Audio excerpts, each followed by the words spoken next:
me say cerveza. It's time for the beer podcast, Morty. Worst beer podcast ever. Steve and Adam, funny guys. Hop Nation USA, beer podcast leaders for over 5 years. It's episode 240 of the Hop Nation USA podcast. And it's an episode Il Classico. Just Adam and I. We're hanging out. Doing a thing. It's been a minute. Yeah. What we're going to do, though, is this week, it's going to be a little bit different. It's not going to be all beer, but we're going to do some beer. We're gonna call this one It Came from Canada. Ooh, that's a good name. I like that one. Yeah. And you'll figure it out by segment 2, but we're going to diverge from beer. We're going to actually talk about a TV show that has nothing to do with beer. But that's all because I put out a survey and the listeners said that they're okay with us diverging from beer. And so that's what we're going to try. Because we are here for you, the listener. Yeah, we're going to attempt it. And if you don't like this, you've done it to yourselves. That's right. And the numbers don't lie. We're watching. That's right. Damn it. And if you didn't put that into the survey, well, then you should have filled out the survey like I asked. Yeah. This is on you one way or another. You had your opportunity. But I hope it all goes well. I hope Me too. I hope you enjoy the content we've prepared for you this week. And then we'll continue to do it. And then next time, Adam will get to pick the TV show. Yes. And I already got a few thoughts in mind. I'm sure. Yeah. But, when we don't have something particularly on our mind for a TV or for beer content, or we might start looking at some TV shows, looking at, movies of the non-horror variety. Right. I know there's this one TV show out, Breaking Bad. I might look into that. We're not going to look into Breaking Bad. Because I don't think anybody's ever looked into that. You ever heard of this show called The Wire? Omar's coming. I think I read somewhere like The Shield. It came out like 20 years ago this month or something like that. Really? Yeah, some shit like that. I'm still back on like NYPD Blue. That's even farther back. Yeah, I know. That's farther. Jimmy Smithson, the short one. Yeah. Whoever the short one was. Dennis Franz. Dennis Franz. That's right, because he showed his butt. Yeah. He was a very dumpy little man, and Dumpy little man. he was a dumpy little Chicago guy, and he showed his white man ass. And if he was German, he'd be Dennis Franz's Connor. God damn it. But so look forward to that. In the meantime, we're going to do some beers. Yes, we are. And they'll be somewhat tied to segment 2. Mm-hmm. But we're also going to do, news, notes, and neat coming up in the shirts. That'll still be beer. Yes. So, in the meantime, though, the first beer of the evening, Adam, what are we drinking? Yes, well, as you said, this is a Canadian show. So our first beer comes from Texas. Yep. Of course. Of course. This is the Shiner Brewer's Pride Collin Street Bakery Fruitcake Pastry Porter. Mm-hmm. Say that 8 times fast. No. I'm not your doctor. I can't tell you what to do. Absolutely not. 7.5% ABV, 20 IBUs. This is an aged pastry porter brewed with sweet Texas pecans and rich cherries with a warm barrel aged finish. Huh. Is it pecans or pecans to you? I forget. I know we've had this conversation before. Sure. Yeah, I forget and I don't care enough to think about it. Yeah. I think I might say pecan. Yeah. I think I go pecan. Yeah. Pecan Sam. Ugh.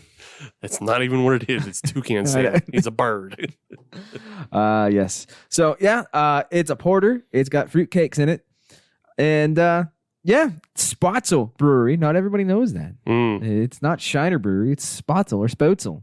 Spotzel out of Shiner, Texas. Spitzel? Yeah, with the umlauts. Yeah, Spitzel. So, I mean, it's a porter. It's got stuff in it from Texas. Cool. We'll check it out. Mm-hmm. Okie dokie. Shiner's Brewer's Pride. Or to get into it a little bit. Yeah, I wish. But no, it's it's kind of a porter.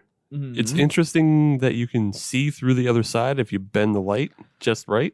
But I mean, with a porter, that's kind of expected. Kind of, I guess. But it does kind of go down a brown ale. Yeah. trail. It feels, I don't know, it feels lighter than I would expect from a porter. Agreed. So on the nose, there's a lot of So- fruits and candies and Which- shit going on. Makes sense. I mean, if it's supposed to be fruitcakes in that, Yeah. Was it, you said it was aged in a barrel, right? yes. And I know what your next question is going to be. What kind of barrel was it? Sure. I have no idea. Okay. I haven't a clue. I don't know that was necessarily going to be my question. I just wanted to confirm that it was aged in a barrel just because I do smell. Well, what I said was it has a warm barrel aged finish. Yeah. So it could be like oak spires or something like that Right. just thrown in there. Yeah. Because it doesn't smell like a full on barrel aged beer. No, you would expect a certain level of hotness. Yeah. And for those that can't see me, I'm air quoting. Also, this was like a winter holiday release. Just for like full transparency of Mhm. like how possibly old this beer is. True. That is true. It was, and like, I think it was produced on a mass scale. Oh, I mean, it's Shiner. Right. Yeah. Yeah. But I don't think it, I mean, obviously it reached all the way in the PA. Yeah, we're not getting something off the pilot system. Yeah. So it's not, I don't think it's on the same level as like a Founders, their barrel aging thing. Right. Or even New Holland's Dragon's Milk. Yeah. You see those, but you see them in, limited quantities. Mhm. Whereas I saw shelves and shelves of this stuff. Pumped it out. Yeah. And they pumped it out in 6-packs. So, and it's still relatively inexpensive. Oh, yeah. So I'm more willing to go down the route that this maybe was oak spired rather than full on barrel aged. Yeah, it's because the description that I gave was pulled directly from the Untapped, and you expect anywhere if they're going to talk about getting into intricacies of barrel age and stuff like that, you would think it would be there, and no. So I'm on Team Spire here. Yeah, I'm on Team Spire or Team Faking It some other way that I don't know about. But back to the beer itself, yeah. I haven't drank it yet. The nose, yeah, like you said, it's very fruity, but in a very candied way.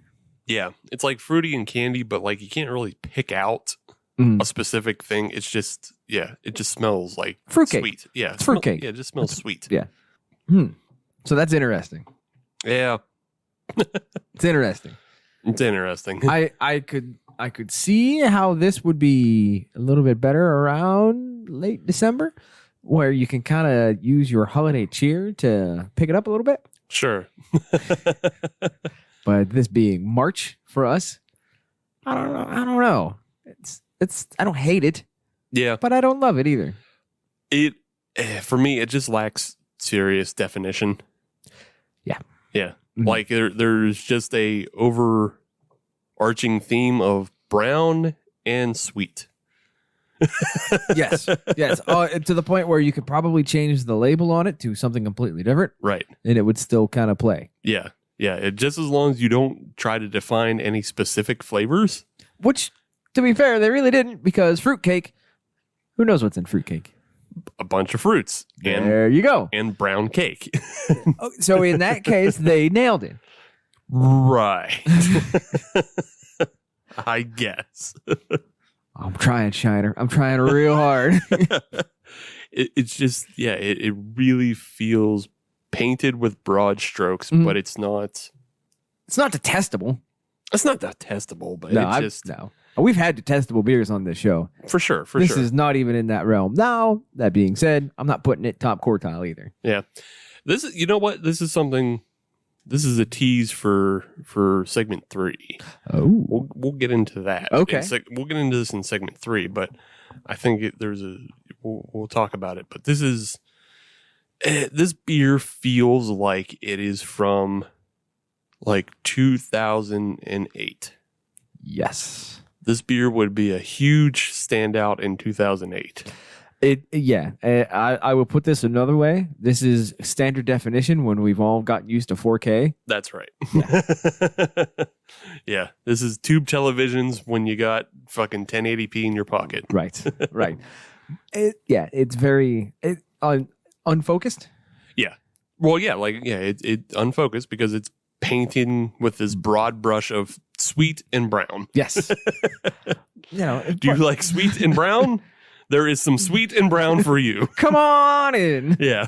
We got sweet and brown. Yeah. It's kind of a shame because, like, I think we've had Shiner Cheer on the show. Mm-hmm. I'm pretty sure we have, and I actually really like that beer. Right. Shiner makes good beer. Yeah, Shiner makes. Yeah, they make some good beers. They're not across the board. Yeah, I find them hit or miss, but for like the ones that they do hit on, they're really fun, and I go back to them. Like I always go back to Shiner Cheer because it's a nice, like fruity winter warmer. It's like, oh wow, that's kind of weird that comes out right now, but it makes sense to drink that in Texas where it's still 70 fucking degrees in December. But, it's a fun treat for us up here where it snows. And in the summertime, the Ruby Redbird, I always really like that. That's a great grass cutter. Sure, yeah. I don't like grapefruit, but I can see how Yeah, I'm about it. Yeah. I can see how people would like that beer, but yeah. They have some other ones out there. This one, that's okay. That's okay. This one would be, awesome if it was still, 2008. Right. So it was 2008, we'd be 15 years younger, Sure. If the only, craft breweries in the area were Church and Penn, sure. Yes. Knocking socks off. Yeah, you got them. Well, we'll continue to drink on this. We're certainly not going to throw it out. No, it's fine. It's drinkable. It's not trash. It's just, I can't recommend it though. But yeah. Well, with that, we'll move on to news, notes, and neat for the week. Yes, let's. And I want to start with just a really quick, I don't know how you want to completely categorize it. It's either a note or a neat. All right. I don't know how neat it is actually, but I went to JR's. Neat. Yeah, JR's is neat. All right, we got that part covered. JR's is neat, but they have 6 packs of Halakahiki. Oh, for $2.99. What? Yeah. Really? And like, there's a lot of it. Really? I was feeling kind of bad. I wish you'd have told me that earlier. Okay. I'd grab a 6-pack of that. Okay, that's a good golfing beer. Well, you still can. But you were there. I know, but now you can go be there. I don't want another stamp in my passport to go into Beaver County. There's a bunch of other. I'm running out of pages. I don't want to have to go get a 4th booster to go into Beaver County. Oh, but I mean, it's good for you. Go to JR's yourselves. Like, I was surprised at the amount of shit I've saw in JR's. Mm-hmm. They had at least 3 different 4-packs of 450 North. Oh, yeah. Oh, okay, yeah, exactly. Who would fucking know about that? Okay, all right. And they're just going to sit there because nobody's going to know. Nobody's in Beaver County is going to spend $28 on a 4-pack. Except for that one person that's listening on this show that knows what we're talking about. Yeah, or who has just learned that you can go get the Lucky. They had a Lucky Charms one and they had 2 other cereal based. Oh, right on. Yeah. They're just there. They're in the coolers. Go check those out. Looking cool. They had a bunch of Aslan. They had some other shit that's there. We'll get it. They had a bunch of other beers that we'll get into in a minute in the second segment. I saw something else that my brain just pushed it right out. Max capacity. Yeah, max capacity. It's the overflow. I just saw a bunch of beers there that I haven't seen other places per se. That is excellent news. That they're not, and they're not locals.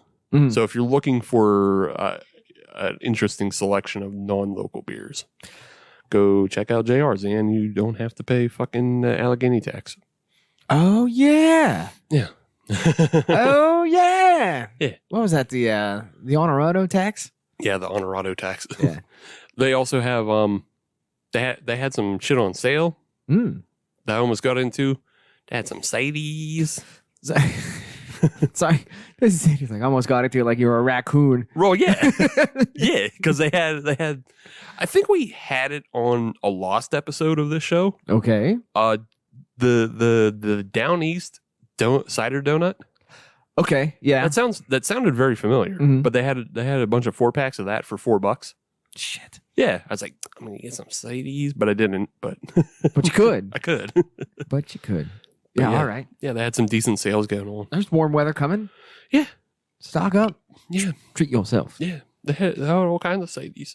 Nice. I'm going to get into it, but yeah. That was just it didn't feel neat with how much Halakahiki was there, but it felt sad. Well, like this wasn't just like a clearance rack like the cides were. The cides were clearance rack because they were just kind of out of season. Yeah. Cider donut that's much more of a winter flavor. Mm-hmm. Yeah. They're just kind of clearing those out. They had, like less than 10 4-packs of cider donut. Right. There was fucking pallets Interesting. of Halakahiki for $2.99. I'm like, well, that's for somebody. I might make a trip. Yeah. For $2.99? Yeah. I'll get in on that. Yeah. Just, hey, you're saving on somewhere because you're not saving on gas, but It's just a zero-sum game at this point. right. You'll make it up in another way. That's But, right. Yeah. But also just in general, go check out JR's. Yes. That's the other fucking one I saw. The brain has it. Ah, you caught up, did you? The brain got it because it's also somewhere else in my notes. But earlier this week it was 316. What? What? What? What? And with 316 this year, what? Steve Austin released a new beer. What?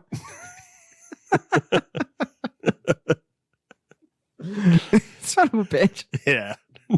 Hell yes. But yeah, the El Segundo Brewery, they made that Steve Austin IPA, which is really good. That's the Broken Skull. Yeah, the Broken Skull Ranch, the IPA. It's a really good IPA. It's like clear and it's flavorful and it's pretty decent for like a middle of the road, drinker. So if they changed the label completely, you'd still drink it. Probably, yeah. Okay. But I drink it more because it comes from Steve Austin. It's got his approval. Right? There it is. So what's this new one? The new one is an American lager. So Now you have my attention. yeah, something for somebody else. So yeah. And that somebody else is me. What? That somebody else is me. What? That somebody else is me. What? You want a lager? What? You want to pull one back? What? 4.6%? What? What? Damn it. You think you're funny? You've been waiting all week for this, haven't you? A little bit. I don't even have a good response. I just got to sit back and take it. Yeah, that's right. So is it available around here? Because I knew the. Yeah, it was at JR's. Oh. That's what the okay. that's what the All brain was remembering. Nice. Yeah, Nice. yeah. All right. Well then, JR's, you're gonna get my money soon. Yeah, JR's had both the IPA and the new American lager. So Nice. check them out. So another quick hitter for me, Trogs. They're expanding. Cool. They are going to expand to a new 15,000 square foot building Jesus. for a canning line. Just Just a canning line. Canning and bottling. I'll give you that. okay. Yeah, canning and bottling. But 1,000 square feet. Interesting. That's a big ass building. Yeah, it really is. How close is it to the brewing facility? It's on the property. Oh, okay, good. Yeah. Yeah. And that was part of the reason they did that, was that way they could, expedite their canning and bottling process, get the beer out faster and fresher. Yeah. Which, Trogs is good for that sort of thing. Yeah, I mean, they're already pretty known for how fresh their beers are. Yes. Nugget Nectar, Nimble Giant, the Wild Series, Yes. all those, yeah. So So they are expected to open it and have it running by this fall. fun. So you're going to be seeing more Trogs this fall. Okay, cool. Yeah, I'm not mad at that. No, neither am I. Shout out to Breweries in PA. Blatantly stole that information from them. What?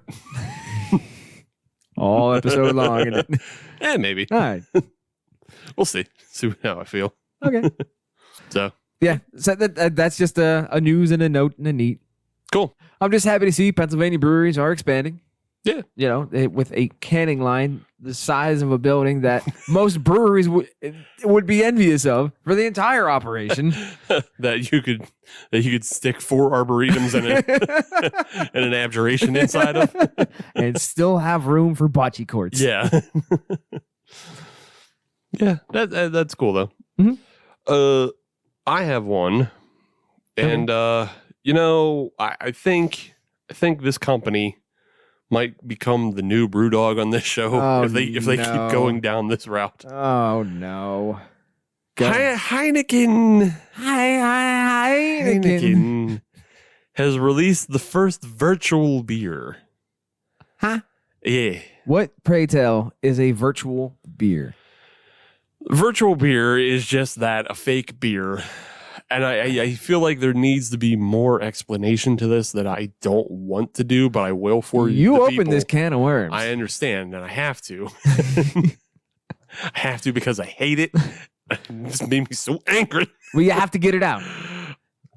Are you aware of what Decentraland is? Decentraland? Decentraland. No. So Decentraland is like the new...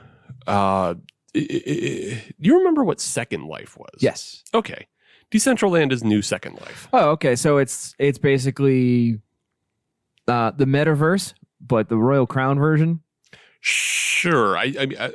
Metaverse is also tied into it as well. Oh, okay. But Decentraland is the fucking Bitcoin, Web3, okay. dog shit, crypto. I'm too old to care about that. I know you're too old to care. I don't.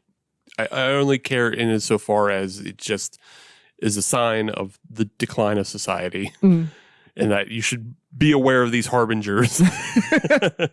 Another horseman's coming over the hills. Yeah.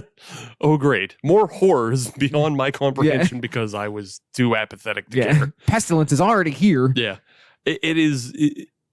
Decentraland is basically sellable real estate in the virtual space. That's so dumb. Yes, it is.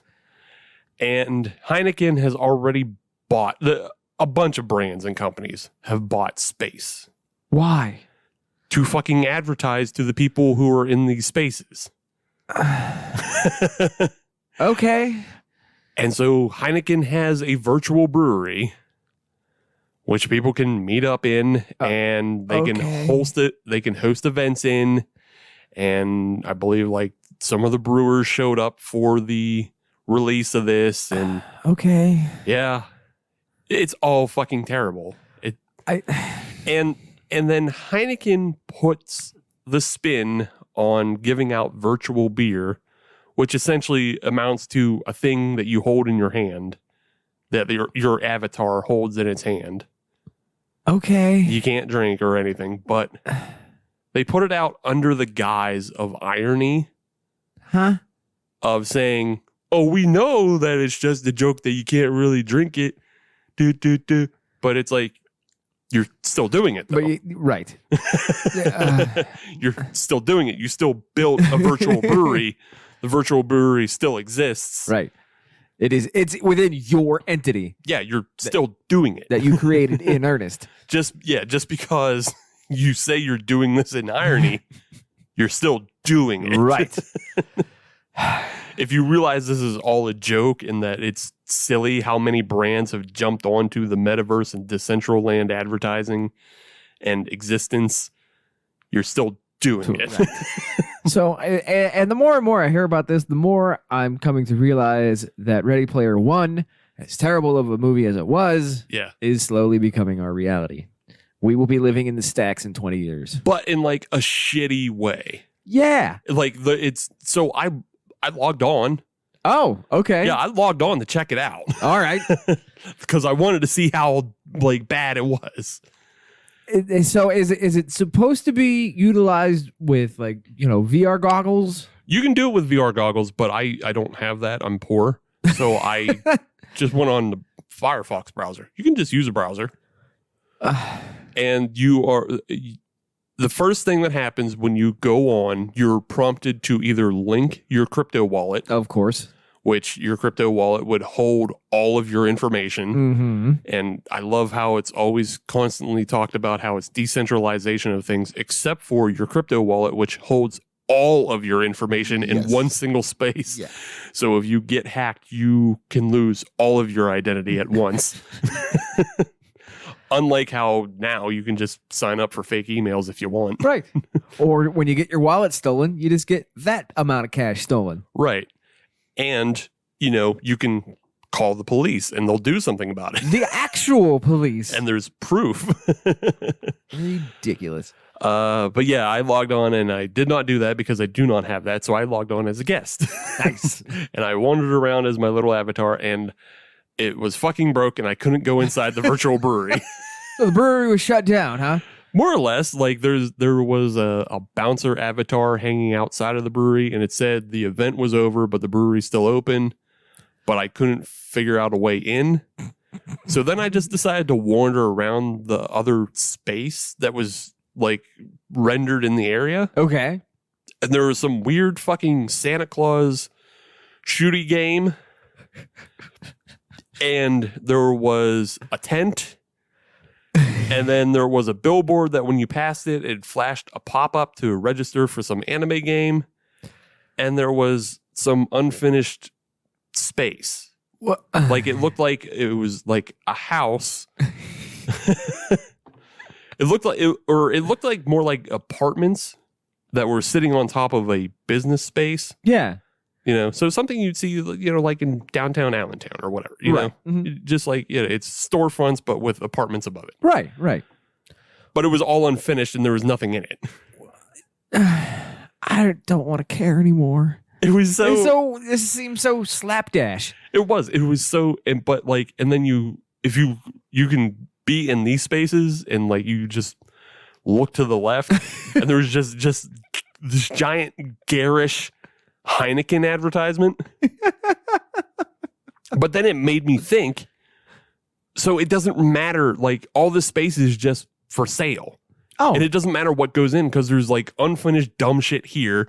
There's weird anime advertisements here. There's goof ass art installation here. There's nothing to stop you from buying space directly across from that space, the Heineken brewery. Yeah. That just says fuck Heineken and then lists all of the, like, is a ticker of everything they do wrong. Like, there's nothing to stop that. Right.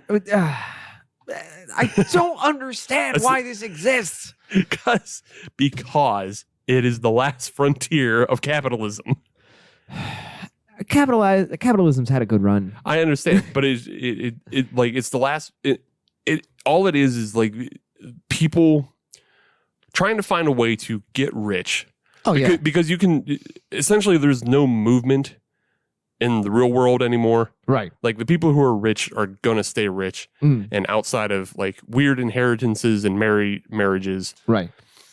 Or you can run a 4-2-40. Yeah, exactly. You're not going to see a lot of movement of wealth anymore because you can just look at the way inequality is. Right. It's all locked up in the top 10, top 10%. Pretty much, yeah. So this whole decentralization of things and this movement to online is just a way for people to make a last ditch attempt to enrich themselves. Trying to get a new Old West. Right. Wild West. Yeah. However, we're seeing that brands move faster than people because you have no concept of this, but Heineken already has a virtual brewery. Nor do I want to have any concept of this. Yeah, and most people who are probably listening to this show don't have a right. I'm sure they're kind of zipping past 15 seconds at a time. It's like, this doesn't apply to me. Yeah.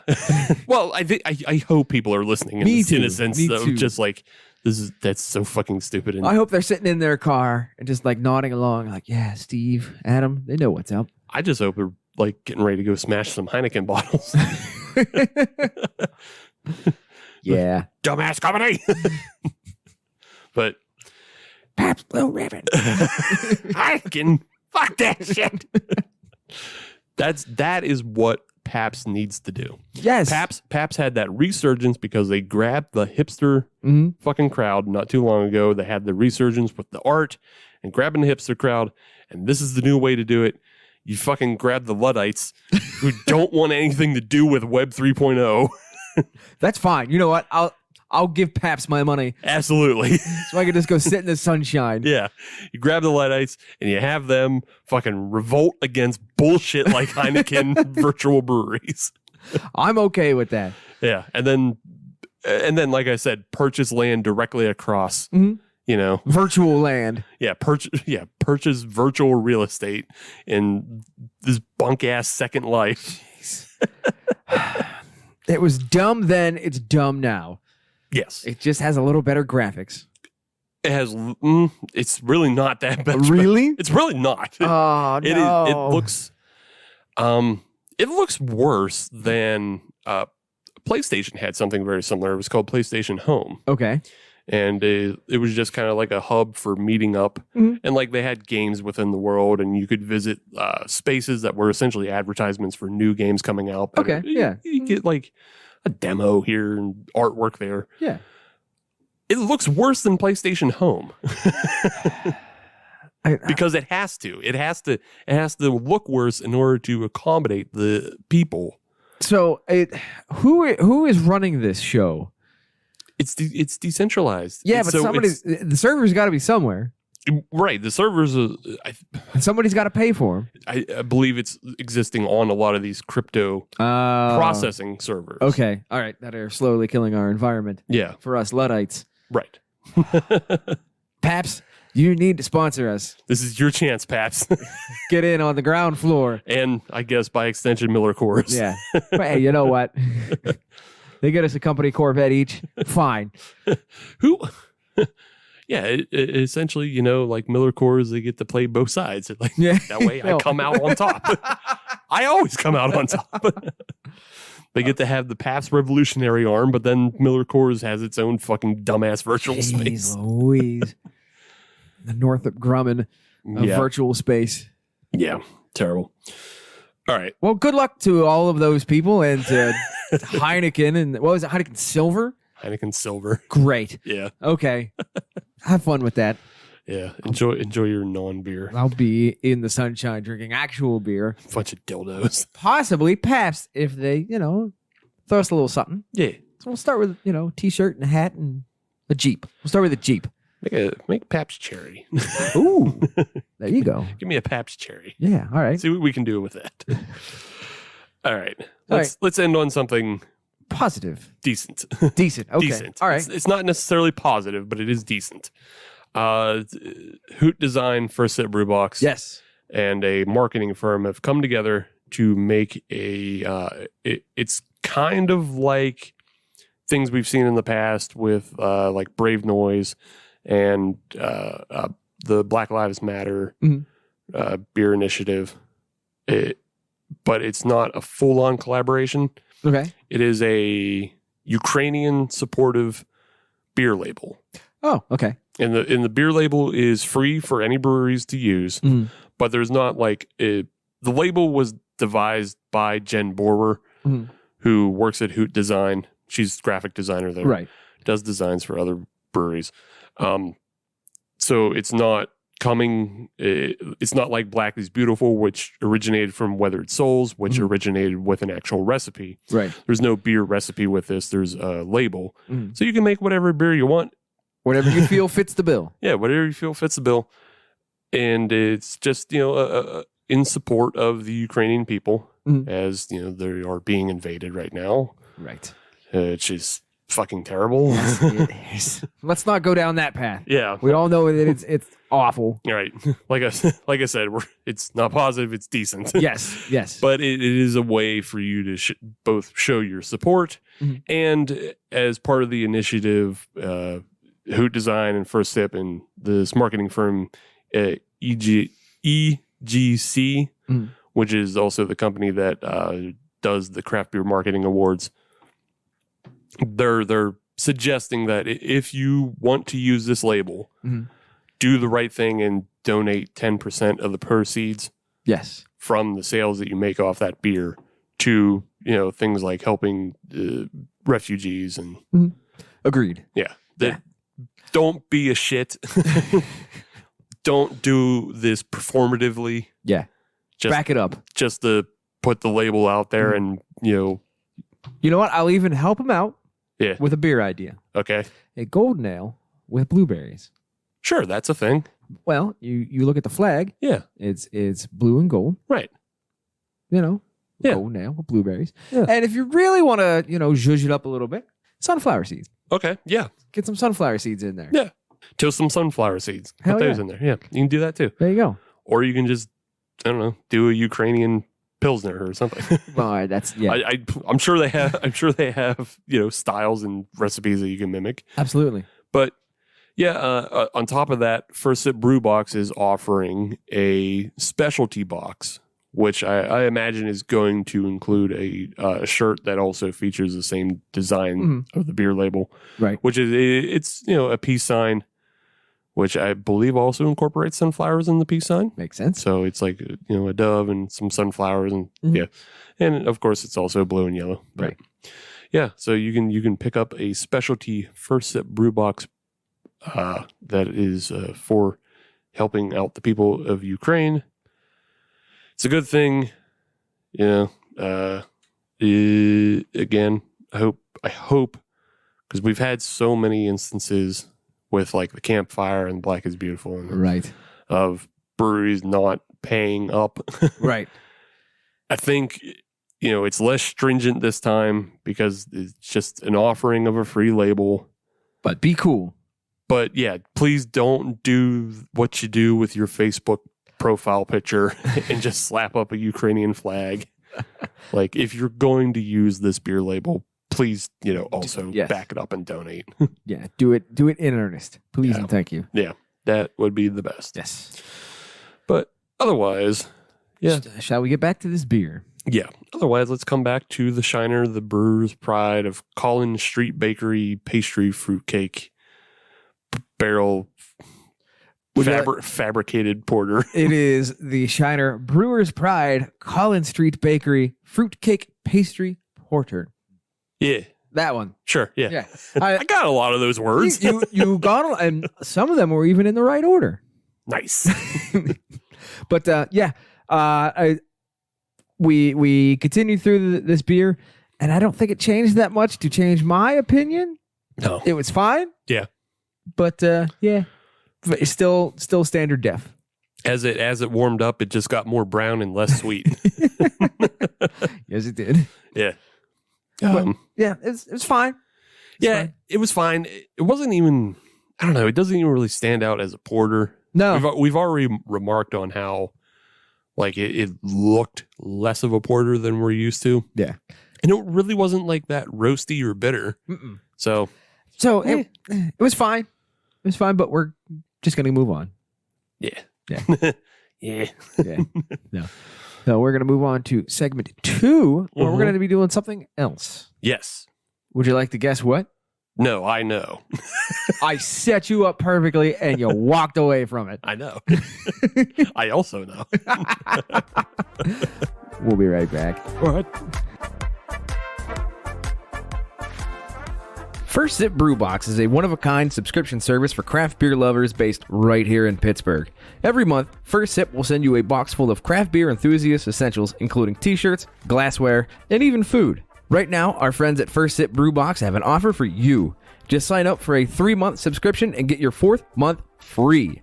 Just enter the code HOPUSA when you sign up at firstsipbrewbox.com. That's HOPUSA at checkout to get your 4th month free at firstsipbrewbox.com. Welcome back to episode 240 of the Hop Nation USA podcast. And we've got another beer, and we'll almost be ready to explain how the first one fucking fit into anything. There was a reason for it. It wasn't just randomly taken out of my beer fridge. Right. But first, let's move on to the second one. Yes, let's. And this one is coming from Canada. More specifically, it's coming from St. Hyacinthe, Quebec, Canada. Quebec? And this is from the Brasseurs du Monde. Mm. And it is their Le Apricot. The what? Le Apricot. Le Apricot? Le Apricot. Oh, all right. And it is a wheat beer with apricot and tea. Ooh. Yes. So taking the Untapped description and then throwing it through Google Translate. Like any good American. Because it was all in French because they are from Quebec and the Quebec hate anything that isn't French. Yeah, good fishing up in Quebec. Yeah, good fishing up in Quebec. They say, though, that Apricot is a Belgian white beer that has been infused with black tea and apricot. So, yeah, you're supposed to get some of the thirst-quenching sweetness of the tea tannins and then a light freshness of the fruit. That actually sounds really good. I know. Well, it sounded good just like looking at it at JR's, which is where I picked this one up. Ah, okay. To just go back to JR's for a second. Yes, I was at JR's and I found this beer, and then they had a bunch of other beers from Canada. There was one from a brewery called Corsair that I've never really heard of, but I think they're all canned by the same company, whoever does the canning. Gotcha. And so they just come in like a package deal. You get the Brasseurs du Monde, you get Corsair, and there was another one that was involved. Oh, who knows what it is? Yeah, I think it's the same way we see. Anytime you see Ellicottville now, feels like you see Empire. Ah, yeah. And if you look, like their labels are very, very similar. Interesting. Yeah, very interesting. Yeah, I feel like I can't see an Ellicottville beer without seeing an Empire beer. So, this one though, just to back up for a second, is 5.3 on the ABVs, and apparently pairs well with pork, cheese, of course, French. Of course, yeah. Poisson. Poisson, fish. Oh, that's the only French word I really know for some reason. And this looks like a picture of it. There's no words. It's all pictures, so you have to guess. I guess that's a cake. Well, that makes sense because you have to worry about the English speakers and the francophones. Right? Yeah. All the pictures are for the people from Toronto. They're dumbing it down for them. Stupid Leafs fans. Yeah. Here goes with these things. Point to these things, and you know them. It's a Denny's menu on a can. Poisson. But yeah, so we'll open this one up. All right, I'm actually looking forward to this one. Girl. Jeez, son of a bitch. Open a damn beer. Alrighty then, we've poured up the Apricot.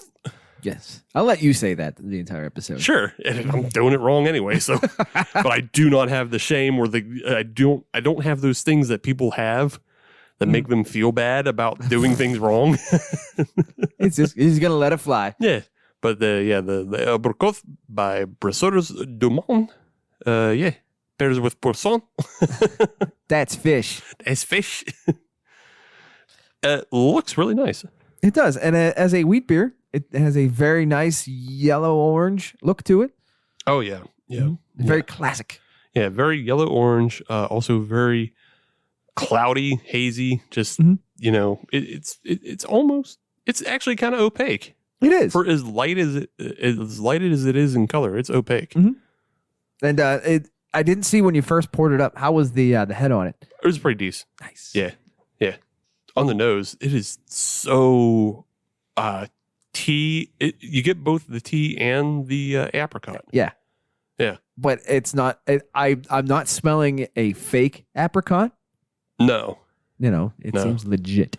It does smell I can't call it fake, but I'm a drinker of the Celestial Seasons teas. Yeah. And even though it smells like apricot, it also smells very much of Celestial Seasonings has a peach tea. Okay. It smells very much of the peach tea as well. Well, I mean, apricots and peaches aren't that far off from each other. Right. So they're both pitted fruits or stone fruit. Stone fruit. Actually. But it smells good, nice and bright, inviting. Especially for this time of year. Yeah, it smells like I'm going to be into it. Let's find out if you are. I don't hate it. I am surprised by what it was, but then not surprised. So if somebody had just handed this to me, I don't know that I would like it nearly as much as compared to, being able to read the can and seeing what it's about. Yeah. Because typically I'm not a tea drinker. Right. You are, obviously. Yeah. So this is definitely much more up your alley. Yeah, it is. And it even threw me because what it is it's very, very dry on the tea, and then it has a lingering tea aftertaste. Absolutely. Yes. Yeah. You actually took the words right out of my mouth, and I feel like I've got tea mouth, which I know is not a thing, but I'm going to make it a thing. It's a thing when you drink enough tea. Yeah, you got tea mouth. This is not fucking Turner's time. So if you're no. If you're thinking this is a dry herbal tea, it is It's nice. I like it. I would kind of put it in the realm of like a sun tea with like a lighter amount of sugar in it. Right. It's not very sweet at all, despite being fruit based. Yeah, and also let's remember it's also beer. Yeah, So. that sugar was put to use elsewhere. Now let me ask you this. I'm going to put you on the spot a little bit. Yeah. How would you put this as compared to the Caution Brewing tea beer? That's a hard ask. Okay. Because it's two different types of tea. Ah, okay. And this is much, even though they say it's a black tea, that's kind of hard to pinpoint down what they mean. I think it's more just like a down the middle black tea. Whereas Caution Brewing is an English breakfast tea, which is also a black tea, but it's much more focused on being sweet and gotcha. Welcoming. This is Abita also released a English black tea that they made with honey and lemon. Ah, okay, a cough drop beer. A little bit, yeah. But it was very good, and they haven't put it out in years. I think it was released in like 2018. I don't think I've ever seen it again. Okay. It was very good. I loved it. Abita, make it again. Yeah, do it. But yeah, I would put that one closer to this one. Okay. But this one is, I feel like we've had something more similar to this in the past, but it's not coming to mind at the moment. I mean, this is even closer to the peach tea Carolina Reaper beer that we made. Yeah. If you rip the Carolina Reaper out of that You're beer, looking at this. It would be very close to that. Yeah. Yeah, agreed. Yeah. Yeah. I think this is a very well-crafted beer, especially if you're somebody that likes tea. If you're a tea head, yeah, find this beer and drink it. Yeah. They have another one that I saw at JR's that was blueberry. Oh. So I was kind of just tossing a coin. Did I want this one or the blueberry one? So. I don't know that you would have gone wrong either way. Yeah, probably not. But yeah, this one's enjoyable, and we'll keep drinking it. But in the meantime, on to what the theme of the show means. Only took us 45 minutes to get here. Yeah, you're finally at the point to figure out what the hell is happening. So like I said, we were going to talk about a TV show. Yes. And it's just something I think it's a TV show that's a little bit off the beaten path, and I think people might enjoy it. But it is a Canadian TV show. Yes. Hence, we are drinking a Canadian beer for this segment. Yes. The show is called Last One Laughing. Canada. And then that's because there's a lot of, I'll get into the history a bit more in a second, but yeah, we have a Canadian beer for this segment. The first segment, it was Fruitcake. Yes. Fruitcake as in, because we have a lot of comedians on this show that you would consider fruitcakes, but also it was the Collin Street Bakery and Collin Mockery. Of Whose Line Is It Anyway? Yeah. Fame. And Canada fame. Okay, well, yeah, he's just a general, purpose, all-around good Canadian. He would be a celebrity in Canada. But, Collin Street, Collin Mockery. There you go. Now you're on the jazz. You're caught up. But yeah, Collin Mockery is on this show. So is Tom Green. Yeah. Which nobody would not know him. Right. And weird take on him. Yeah. When did he turn into a chubby Keanu Reeves? I don't know. Because I've never seen him with the long hair like this either. Long hair and a beard. I shouldn't even say chubby, more of a husky. Yeah.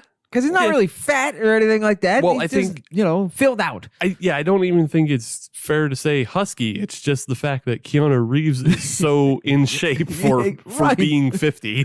So he's a Canadian Keanu Reeves. Yeah. He enjoys his beer and poutine. Yeah, Tom Green looks pretty damn good for being 50. Right. Especially for the stuff that he was doing in his 30s. Right. So yeah, it's Tom Green, and then you also have Dave Foley of New Kids in the Hall. Not New Kids in the Hall, just Kids in the Hall. Oh my God, I'm getting all my '90s things references all crossed up here. You also have Caroline Ray, who some people will remember from Sabrina the Teenage Witch, and you have Jean Lajoie, who people will remember as Taco from The League. Yes. But also just his very funny music that blew up on the YouTubes. He was the leading edge on the YouTubes. Yeah. He was the first part of Web 2.0. Right. And you have K. Trevor. Oh, I forget his last name. K. Trevor Wilson. K. Trevor Wilson from Letterkenny. Yes. Squirrely Dan. Yeah, Squirrely Dan for everybody. And then you have a couple other lesser knowns, for me at least. Canadian comedians I didn't recognize. But the premise of this show is they bring all these comedians into a space and they have them compete by not laughing. Which sounds like a terrible premise until you start watching it. Right. Because it is the most natural thing in the world to want to laugh. And as we've already mentioned, some of these people are the funniest people that have ever existed. For me, like Dave Foley and Tom Green. Oh, yeah. Are two of the funniest people that have ever existed. Yes. That I know of. And for me, I would put Colin Mockery up there. I mean, yeah.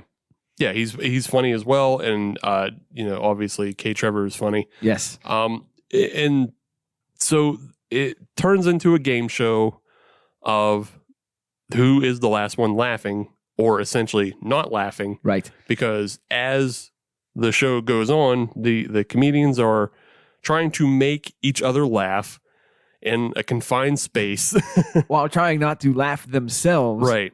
And every time they smile, they'll get like a penalty card. And then if they smile or laugh again, they're eliminated. Yes. So just to back up on the show, though, just to where it comes from.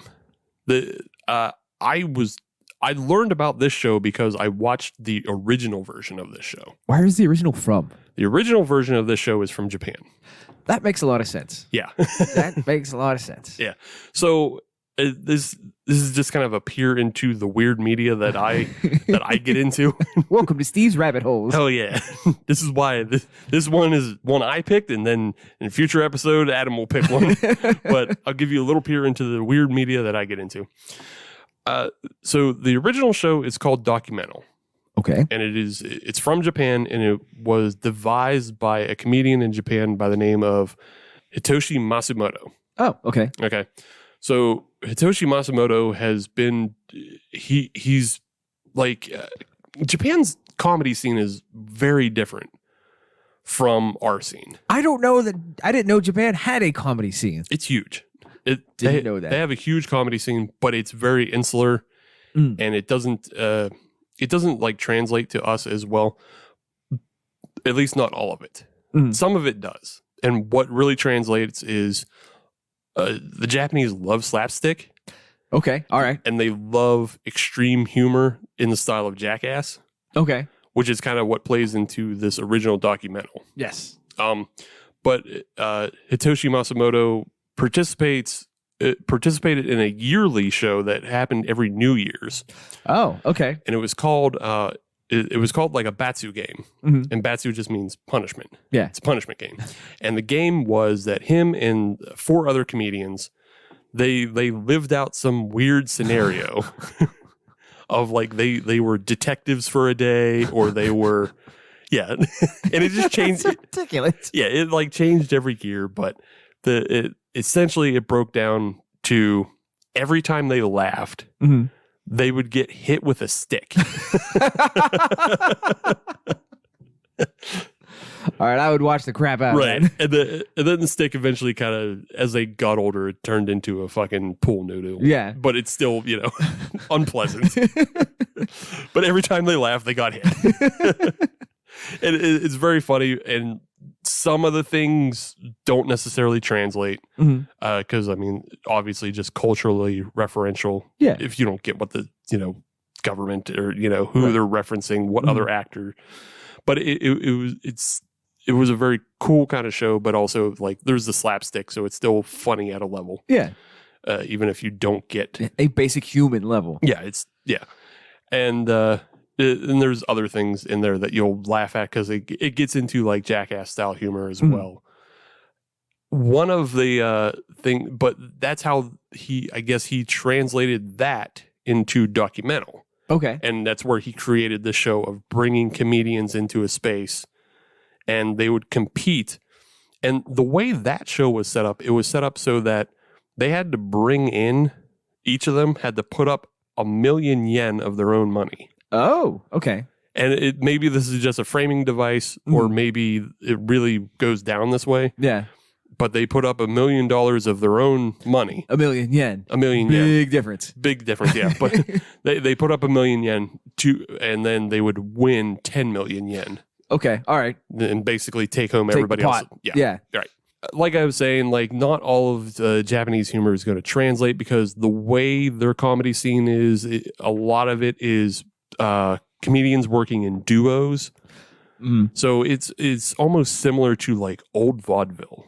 Okay. And they have bits and routines that they have set up, but not necessarily stand up the way we see it here in America. Right. It wasn't a 5-minute set. Right. But then they also have, they also just get into some crazy goofy shit. So, which translated well into this current show. Right. So I guess like Documentals, the 5th season premiered this year. Okay. And I think around the 3rd season is when you started seeing these other international flavors pop up. And I've seen the Australian one, which I think came out last year during the pandemic. Okay. Or, yeah, whatever. It's... I mean, yes, the pandemic was on, but I meant 2020. But yeah, and it was hosted by Rebel Wilson. Ah, yes. So a bit of a famous Australian. She was the host, but she didn't participate. She was the one that was giving out the red cards and the yellow cards. She was the referee. Yeah. Hanging out in the lodge. Right. So yeah, I watched that and it translated pretty well. And now this year they've done a Canadian version. And I thought, okay, there's enough. There are enough stars in this. Yes. That we can talk about it because we recognize enough of these. Especially in our age bracket. Right, exactly. If you say this to some 21-year-old about, Dave Foley, good luck. Yeah. They have finally made a version that like I think Americans would enjoy. Yes.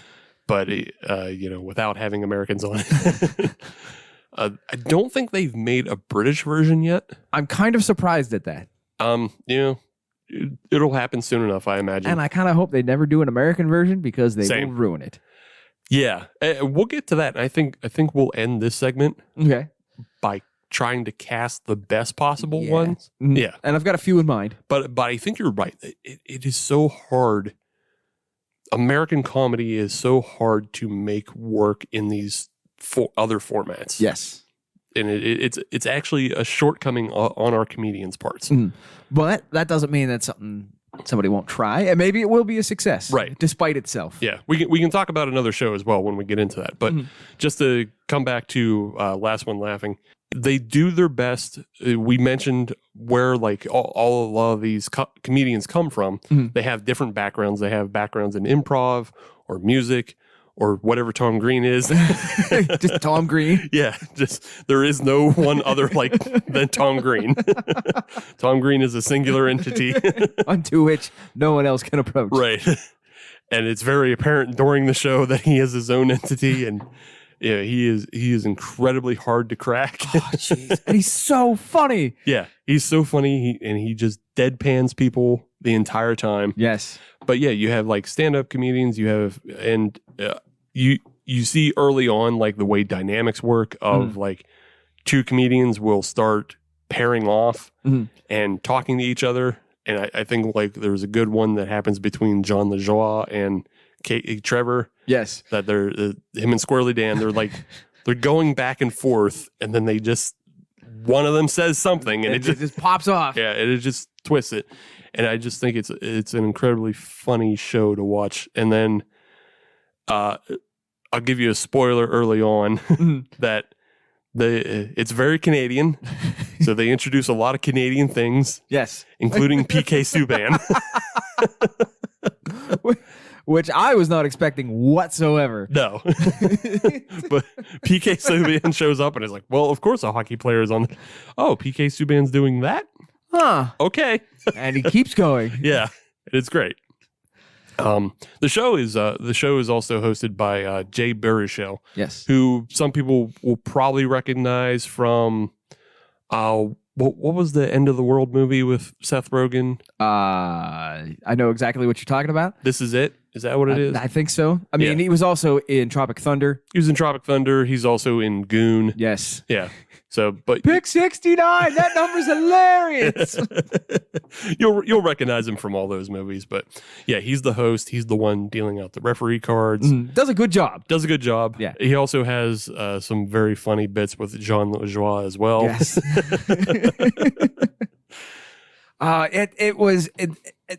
I knew nothing when we started watching this. You just said, "Hey, check the show out." All right, cool. And going through the introductions, and it's like, "Oh, this person's on there. Oh, they got this person." Like, okay, I see what's going on. This is gonna be good. I honestly didn't have very high expectations because it was buried on Amazon Prime. Right. Like, okay, we'll see what happens here.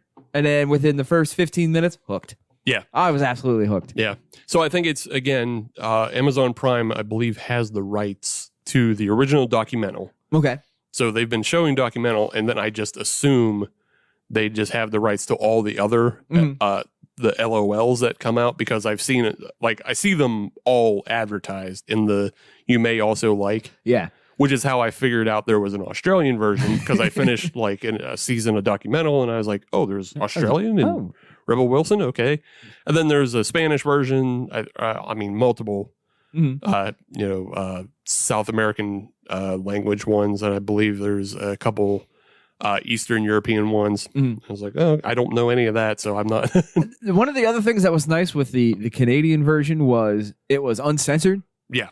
You could just let fly. And there's a couple of times where a participant will say something that in ordinary television you would never hear them say, and it catches everybody completely off guard, and it's fantastic. Yeah.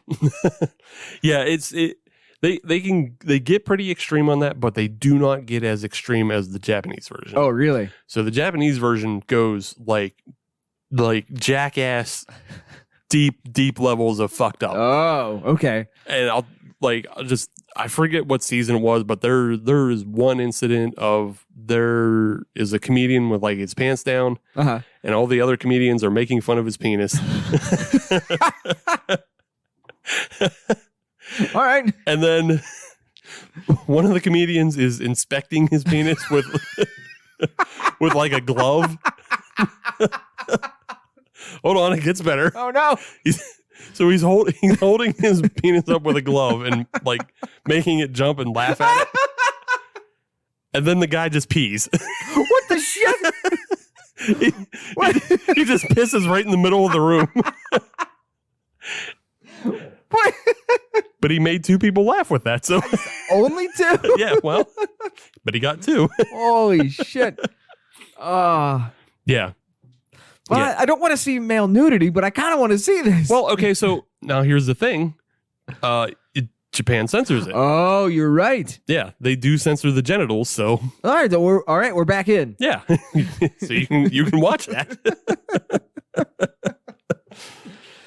Wow, talk about absolute commitment. Yeah. You're standing in the middle of a room with your other people. Yeah. You just, time to take a whiz. Right.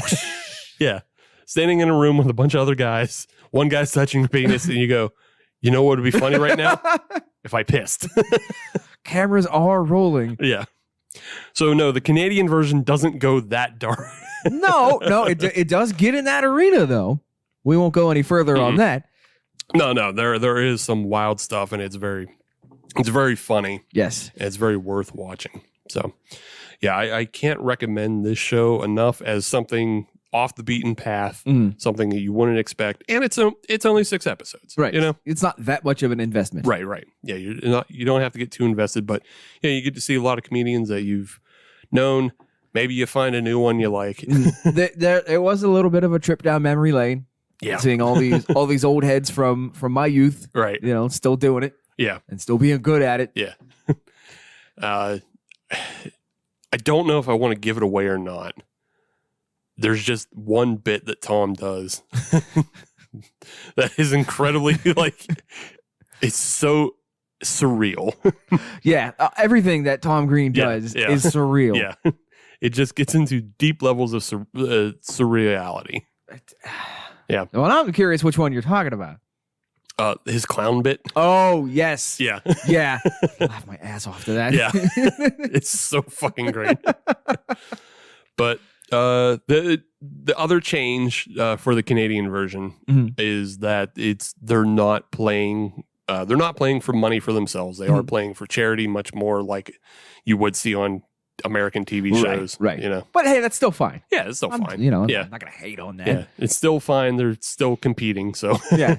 And it seems like they're into it as well. Right, yeah. You know, there was a certain level of competition going on. It wasn't just sort of phoning it in. Well, of course, because when you're told you can't do the one thing you always do, right, and then you have to make somebody else do it. Yeah. Do the thing that you've, centered your life around. Right. It really does boil down to like you don't necessarily care about the charity.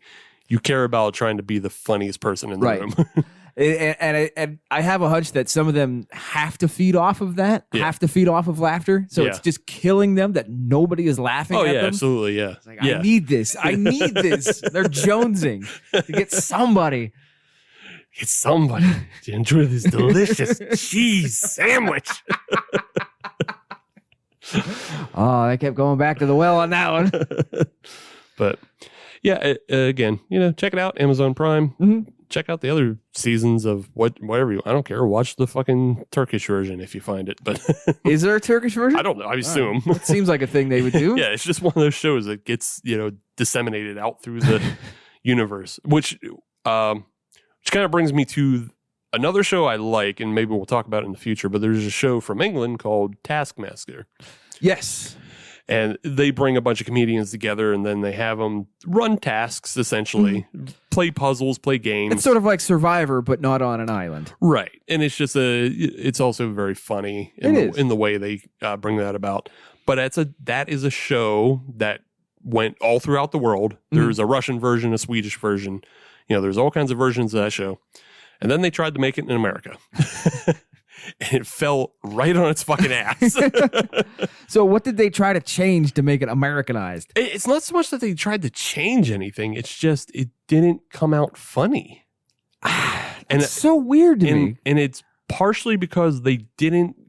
So Laugh Out Loud, Last One Laughing, they have some of the top Canadian comedians. Right.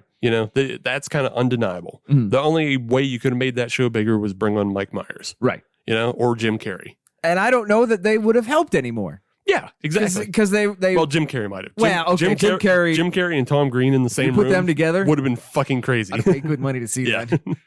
But when they made this Taskmaster, the biggest name in the room I think was Reggie Watts. Okay, which all right, I recognize him. Yeah, and he was playing the host. He was the Taskmaster. Okay, but then after that, I don't even really remember any of the other comedians that were on that show. So they were all up and comers trying to make a name for themselves. Up and comers, or just people who have been languishing maybe in in the mid realm.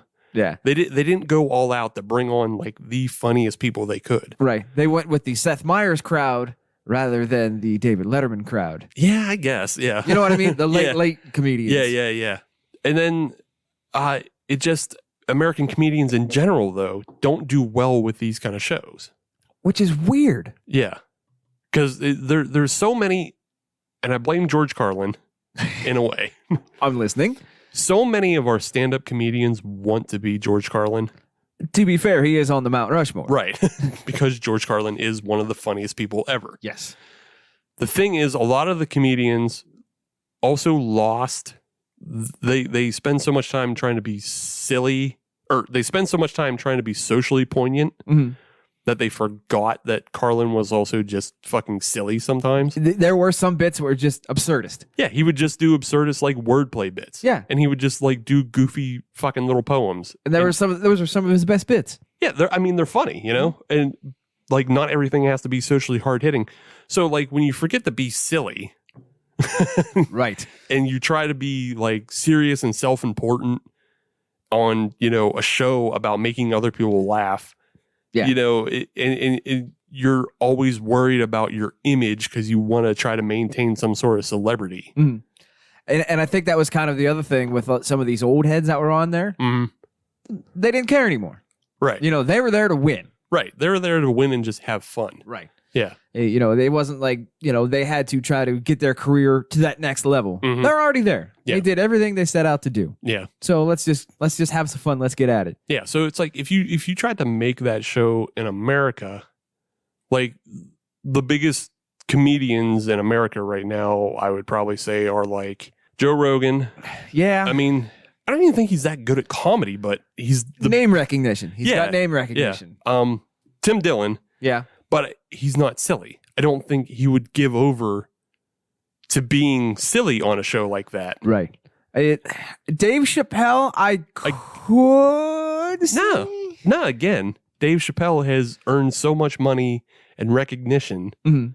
Like maybe Half Baked Dave Chappelle would be on. Right. Well, I'm that's to me that would be his way out of I've made it. I've done everything I want to. I kind of want to go back to Half Baked Dave Chappelle. Yeah, maybe that's his, you know, like, okay, this is the way I'm going to do it is go on this show and do that. Yeah.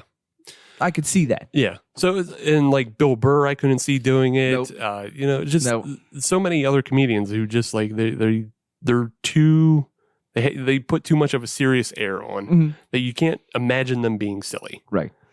Yeah. But I already have one person that has to be on this show. Mhm. It's Ryan Stiles. I thought he was Canadian as well. I thought he was American. Let's go to the phones. You go to the phones and look that up because I thought Ryan Stiles and Colin Mockery were both Canadian and came from the original Who's line from Canada. But you can look that up. I do have one though that I think would be perfect. He was born April 22nd, 1959 in Seattle, Washington. Oh, okay. So Ryan Stiles could be on that. Yes, but he is also an American-Canadian actor. Oh. So maybe it's dual citizenship. Maybe. We'll round up to American. Okay. Come on, Ryan. Come on, Dad. Maybe he was born in America but grew up in Canada. That makes sense. Okay. That makes sense. A perfect one though. Yes. Conan O'Brien. Oh shit. Yes. Conan O'Brien, he made so much of his bones off of being silly and just trying to make people laugh Mhm. when he goes out and does his man on the street shit. And he doesn't care how he looks. Right. He has no problem looking like a buffoon, Mhm. but is also very, very talented Yes. at, doing that, and has no problem like if something falls flat Mhm. because the people around him don't know what the hell he's Some up of the to. funniest shit. Yeah. Just watching it just bomb. Yeah. I think Conan O'Brien is a perfect setup for that show. I absolutely agree. Yeah. Oh man. All right. I want that to happen. Yeah. Yeah. Conan would be great. I think Jim Gaffigan would give over to it as well. I think so, but I don't know that he has the acting chops, if you know what I mean, to do that. Like he's very good with Right. absurdist comedy, stand-up comedy. Yeah. But in terms of interpersonal, I don't know that he has that. Yeah, see that, and that's the thing. You would have to just see if he has the ability to like not laugh at stuff. That's true. Yeah. Yeah, Because can he poker face? I don't think he can. Yeah, who knows? Who knows? He'd have to watch it. He'd have to make this show. So when this happens, we want 10% because we suggested it. Yeah, yeah. I think another one would be Maria Bamford. I'm not familiar with her. She was pretty popular in the kind of the same time that like Brian Posehn and Patton Oswalt were coming up. Oh, okay. They're all around the same Yes. kind of Okay. alt. Actually, Patton Oswalt might be able to pull that off. Yeah, he'd probably be another good one. Mm-hmm. And then like you can also get into that whole other improv realm of people like Thomas Lennon and Kara Kenny, everybody from Reno, essentially. Yes. Yeah. Yes. Yeah. Yeah. But yeah, Maria Bamford, she was also very of that alt comedy style, but she's like, has the ability to slip into characters. So if you're gonna do that, I would suggest H. John Benjamin. Okay. I could see him being able to do some characters to get people to crack. Possible, yeah, possible. And I mean, if you're really digging from all ends of the earth, yes, and bringing together all different styles, mm-hmm. I don't even find him funny, but it could be funny on the show because again, another setup for these kind of shows is they bring in like props and stuff. Right. So if it's either Jeff Dunham or Carrot Top. See, Jeff Dunham would be interesting, but I don't know that he would be willing to do that. I don't know where his career is at. Maybe he needs the money. Maybe not. I don't know. Maybe he needs the shot in that arm. I don't know. Puppets ain't paying what they used to. Yeah, but I mean, if you're bringing from all over the earth. But with Jeff Dunham, I don't, because does he take himself too seriously? Obviously, he has a very silly show, but he is a craftsman with his show. Right. Because it is ventriloquism, as silly as it is a very, it's a honed skill. Yeah. Is he a wet blanket off stage is what you're asking? Yes. Can he poke fun at himself? Right. But if you have a trained ventriloquist in there, you can have a lot of fun with that. It could be a lot of fun with that. It could be weird. I personally don't find him funny, but maybe he could turn me around. So, but yeah, hey, that's kind of the idea of Last One Laughing America. I don't think we'll ever see something as good as Conan O'Brien and no. But I would now here's the question: who would you have host? Who would I have host? Yeah. Hey, you just pick anybody. Who fucking cares? I mean, hey, you could also put Wayne Brady in there. I think Wayne Brady would be. He would have to be a host. I wouldn't put him in the room. No. I wouldn't. Spent all that time on Whose Line. I know, but I just wouldn't put him in the room. Okay. Because I was thinking about that. Because I was torn between Ryan Stiles and Wayne Brady. And between the two, I went Ryan Stiles. Okay. Wayne Brady, I would definitely have him as the host. Because he's already got hosting skills. Yeah, but you know who else I'd just have host? Who? Aisha Tyler. Because she does, she does the Whose Line. Mm-hmm. Yeah. I don't think she has the comedic strength to not laugh. But she is good at being a host and facilitating. Yeah, she's just entertaining. She is. So, yeah, she's a nice person. I like her. Yeah. Good people. Yeah. Good people. So we'll get her a job. Yeah. Get her another job. Guess what, Aisha? Guess what, Aisha Tyler? You're hired. You are welcome. You're hired by two podcasters who have no money to fund a show. And you have never heard of. So if you, the listener, have any suggestions of who should host or who else should be on this show, let us know. HopNationUSA at the Gmail. Slide into them PMs because I'm old school. I don't do DMs. Yeah. That's old forum talk. Yeah, send us the old snail mail via email or whatever. If you did, also, if you just have ideas for TV shows or movies that you'd like us to take a look at in the non-horror genre, because horror is already well taken care of. That's elsewhere. Yes, it is. Also, it scares Adam. He doesn't like it. I don't like it. I gotta sleep at night. It's too gooey and it upsets him. It's too gooey. You're not wrong. Yeah, you're not wrong. But yeah, let us know if you want us to take a look at something, and we'll address it in a future episode, maybe. Yes, if we have access to it. That's right. Well, we always have access. I have a VPN. Well, all right, fair. But the Netflix, the Amazon Primes, or TNT. Everybody's got TNT. They just hand it out to people. They just hand it out. They've been handing out TNT forever. Here, just have some TNT with a side of TBS. Oh my goodness! All right, let's get back to this beer. Yes, the Brasserie de nope something. The Brasseurs du Monde. That's the one with the Apricot, and it pairs well with fish. I liked it. I enjoyed it. Poisson. The poisson. Yeah, nice bright beer. If you are a tea drinker, find this beer, enjoy it. I am not a tea drinker, but I like this beer. Yeah, this is I mean, we talked about one last episode, the Springhouse, that being a brunch beer. Yeah. This is also a brunch beer. Mm-hmm. Yeah, this is a good brunch beer. You sit down with some eggs, a little bit of cantaloupe. Have yourself a day. Yeah. And at only 5.3, you can go through a bunch of them. Yeah, good beer. Yeah. Let's take a break. Okay. Let's do something else. Okay. We'll be right back. Uh-huh.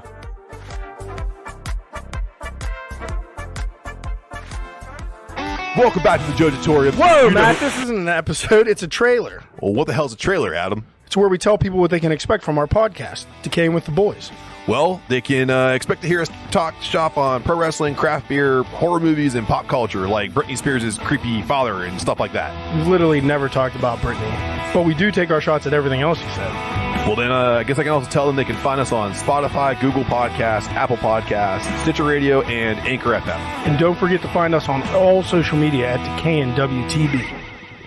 Cheers. It's episode 240 of the Hop Nation USA podcast, and you have just listened to the new era of where Adam and I talk about TV shows and not beer. But now it's segment 3, and we're coming back to beer. Back in the saddle again. It's not really that far.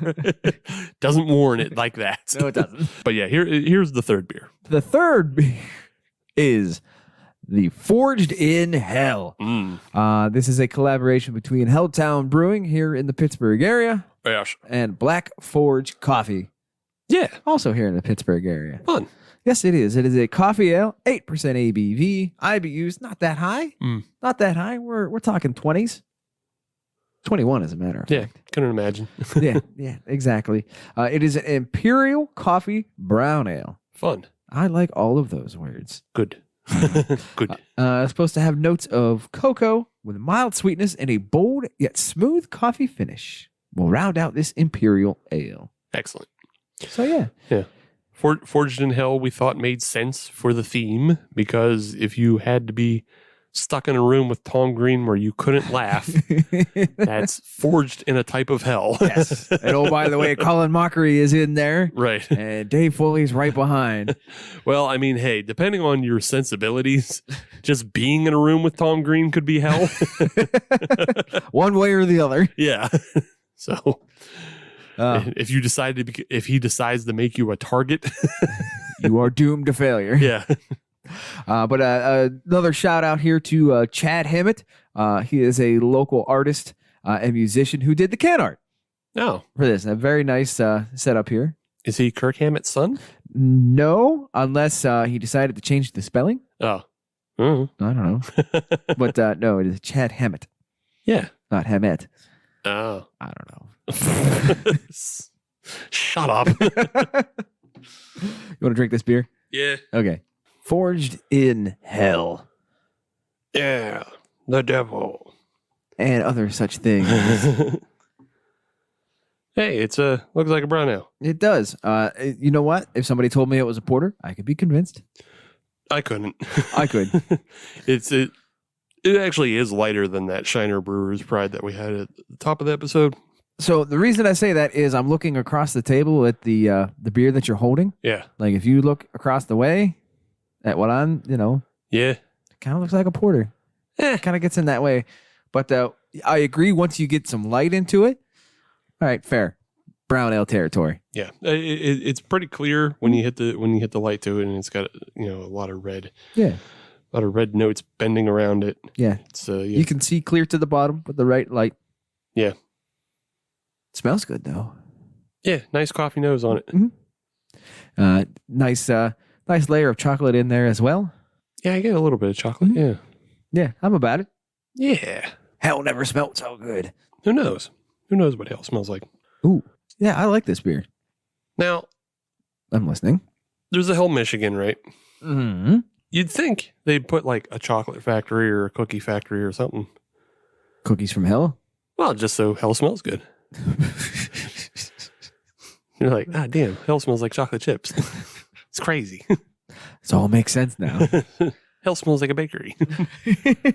Some people say hell is a bakery. Bakery of souls of the damned. And metal solo here. But yeah, I like this beer too. Yeah, it's got a little bit of a roast to it, but not too much. Yeah, a little bit of a roast. I'm getting definitely more just like coffee bitterness and chocolate. Yes. So it's like coffee and chocolate bitter. But are you getting any level of kind of like a creaminess to it as well? No, not so much. Okay. I am.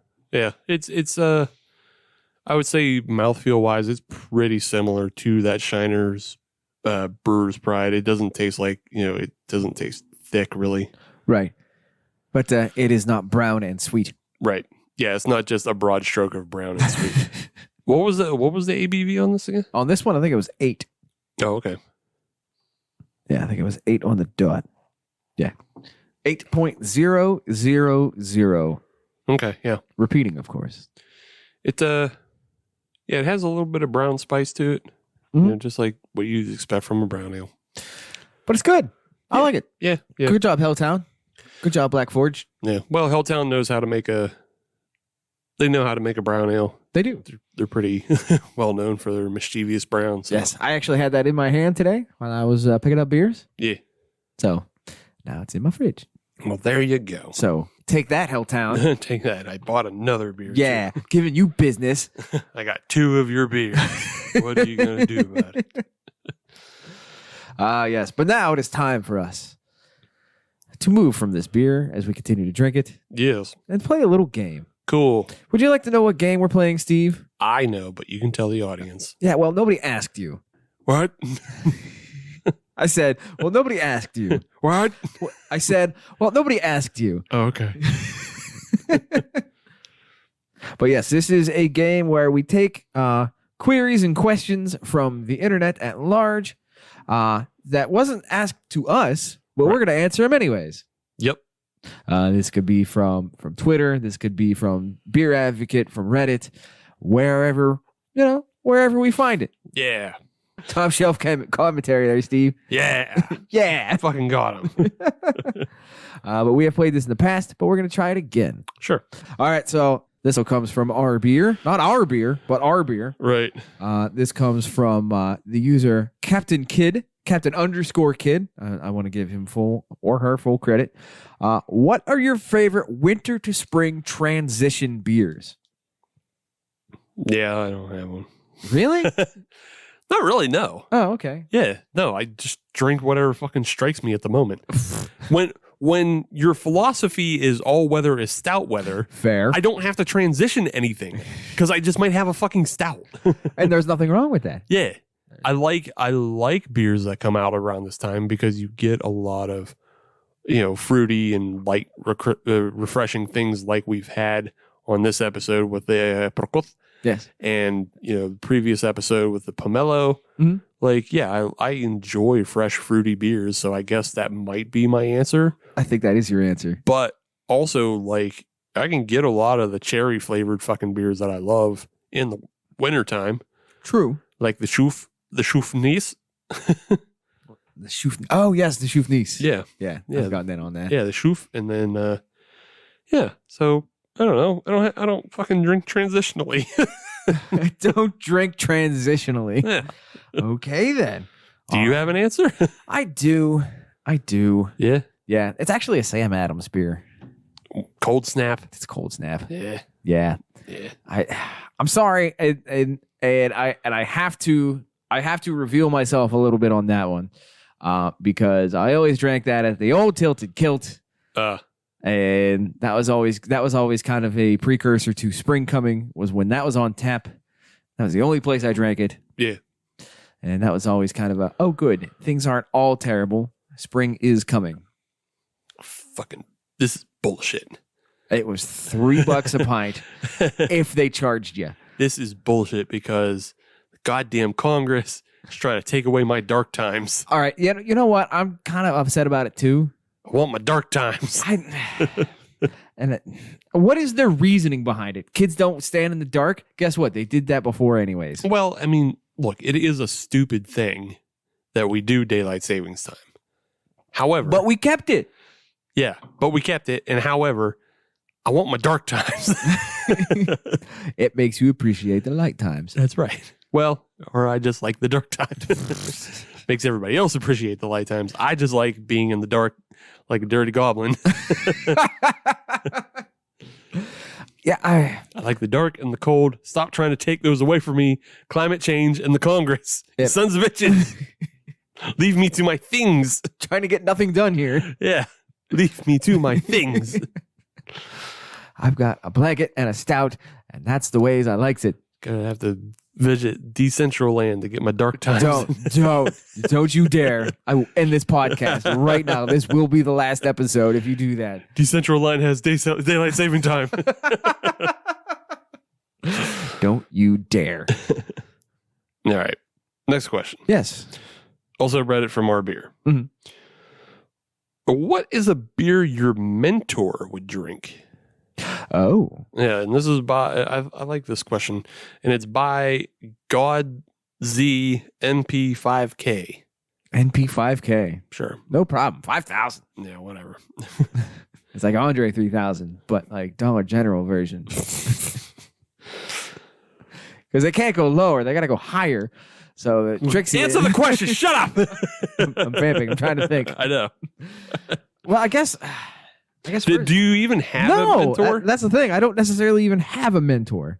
Like, you don't have a fucking scoutmaster that like taught you how to fucking be a scout well? That was my dad. So I guess I'll default to my dad. Sure. All right. Your dad can be your mentor. Jesus. Yeah. So we'll default to that.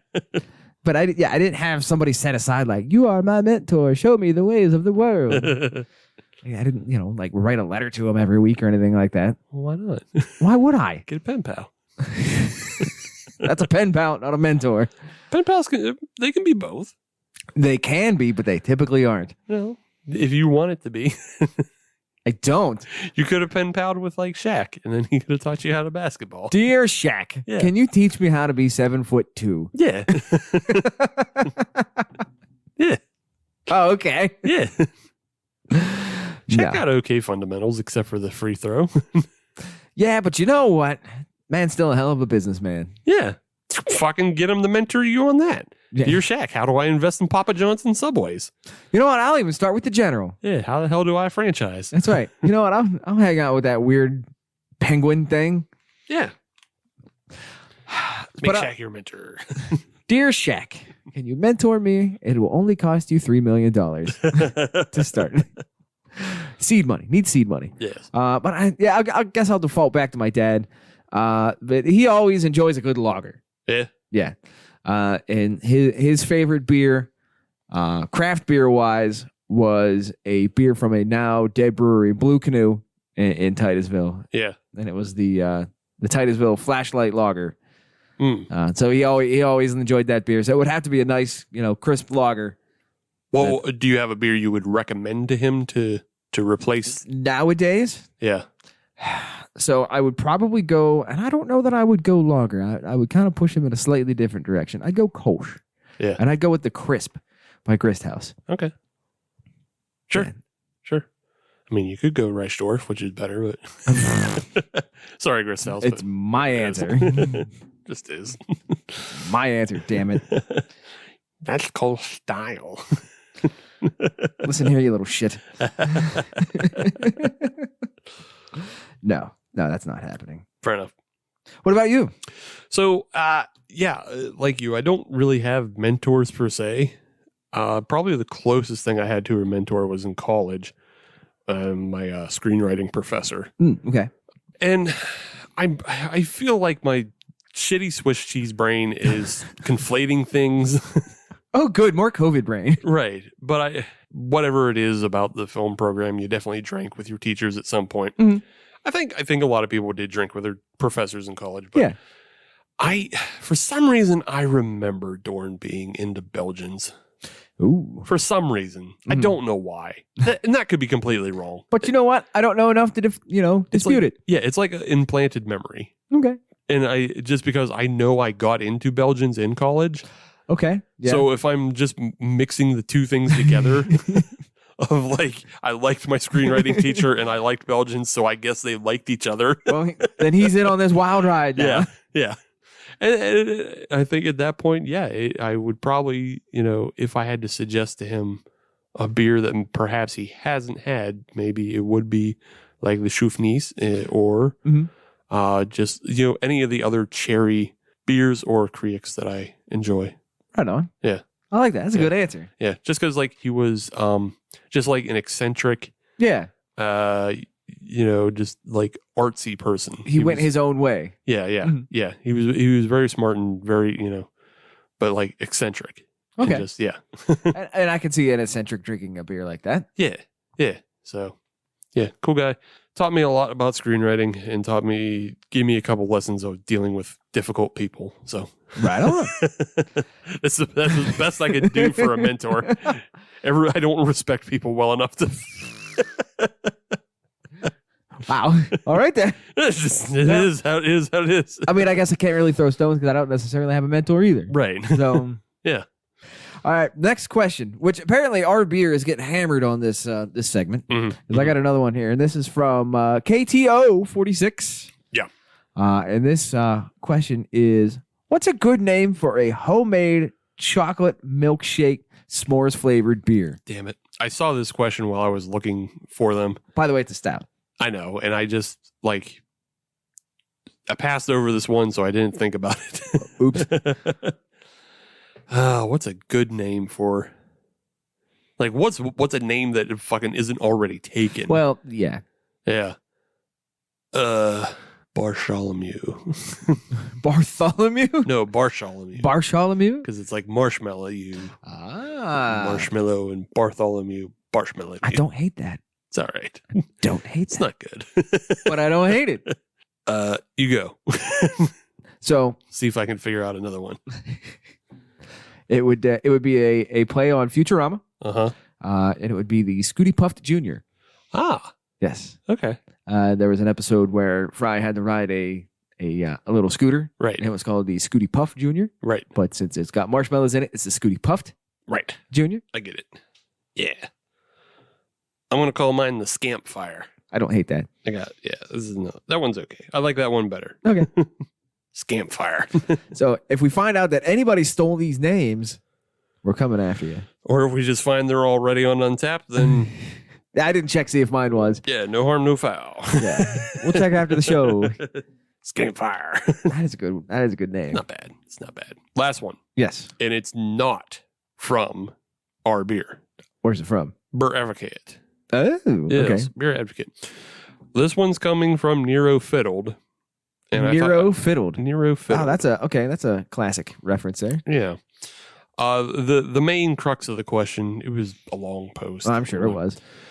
The main crux of the question, though, was, are beers getting better or am I overrating them? Ooh. And basically the whole post is a meditation on, he was looking at his histogram of ratings, and he feels like, he's been just doling out the 4s, whereas in the past he hadn't so much, and he was just wondering, That's a very good question. is beer really getting better or am I overrating these beers? Ooh. Yeah. That's a very good question because Yeah. I can see arguments both ways. Yeah. I think it's both. Okay.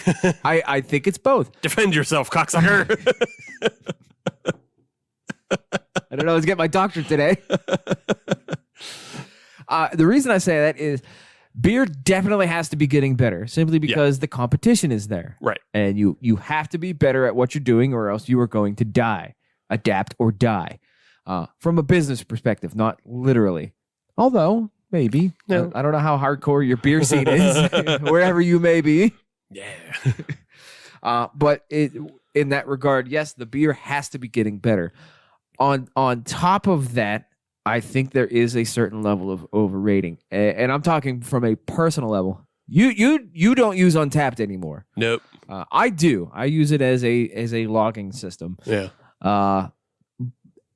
But I think there is a little bit of that. I think I do tend to overrate a little bit. And it's funny that this question came up because I've kind of had that thought as well in the recent past. Yeah. Of looking at some of the things that I've rated, and it's like, did it really earn this? Yeah. Let me probe a little deeper into your thought process. So I guess it became more prevalent, I would say, 2017, 2018. A lot more brewers got more outspoken about Untapped and the way it affects their business. There is that, yes. And so once that became more, once you got more awareness about that, do you think you maybe stopped putting 2s in? There is some of that, yes. Okay. Unless it was like a real trash. Right. A real trash beer from a company you don't care if survives. Correct. If it's something from AB InBev that ends up in my hands for whatever reason, I don't care. Yeah.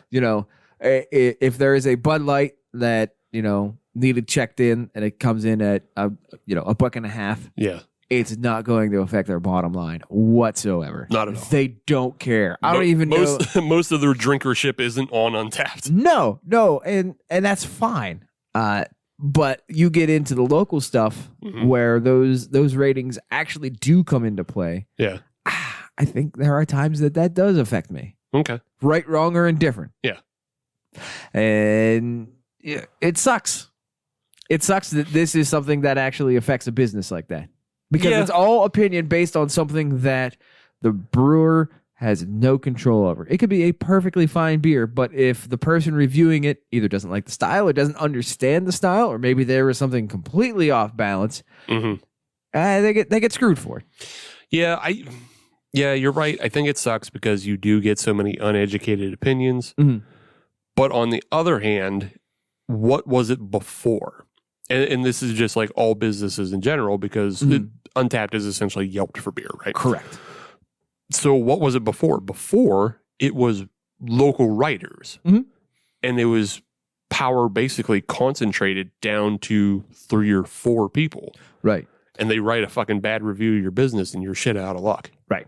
And there's nothing you can do about it. Yeah. Same as with Untapped, but at least with Untapped, if you have enough people, it can kind of flush out the noise, so to speak. You essentially like wind up on a bell curve. You can create a bell curve if you get a large enough sample. Right.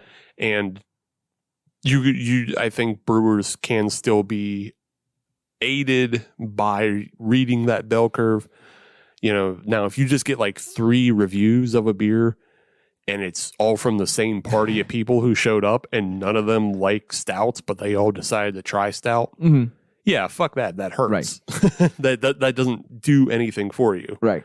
Now, there is the other side of the equation of, do I really care that much how I rate my beers? Not really. Yeah. I mean, it doesn't, I don't put that much stock into it. Right. For me, in a personal point of view, I don't think that, oh no, I've had 3, 2.5 star beers this week. I got to get something else. It doesn't matter. I'm just going to keep drinking beer. Fair enough. Yeah. So yes, I think there is an effect. And to me personally, I don't really, it doesn't affect me that much. I get you. Yeah. It doesn't change my buying habits or my drinking habits. Right. Yeah, it doesn't change your habits. It's just, it is. It happens. But to bring it all the way back, you think beer is getting better though? Yes. Okay. Yes. I would agree. I think beer overall is getting better. But also, while I was thinking about this, there are so many beers that we've had. Again, looking at all the Belgians that are out there, and then you have like things like Allagash White, just Dogfish 90-minute. It's been pretty consistent. Yeah. Like those beers have always been on top. Right. I think what we're seeing is the local scenes of places, of things that have opened in the past 5 or 10 years get better. Yes. Because you look at some of the options in the past, things were fine. Right. But now fine doesn't cut it anymore. Or there was just shit. Yeah. Pushing out bad beers, the level that you have to be at to open a brewery should be pretty high. Yes. I think there are still some people who just have money throwing things into pet projects. Yes. That open breweries, but I think a lot of people understand their ecosystem. A lot of people understand how good beer has to be. We said it on the episode with Ben from Arboretum that you and I knew how, our beer wasn't good enough back then. Right.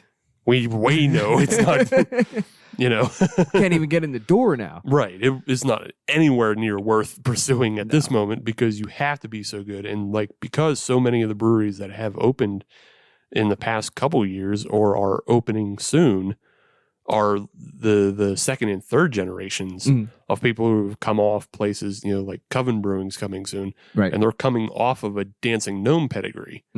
You have to have some way fucking good sense. Right. And I'm glad that we have reached that point. Yeah. And so in that case, I do believe beer is getting better because you have to be so good to even survive. Yes. Minus pet project fucking retirees going into. Let's just leave it at that. Yeah. You may be able to suss out what I was talking about. But yeah, I agree that beer is getting better. Yeah.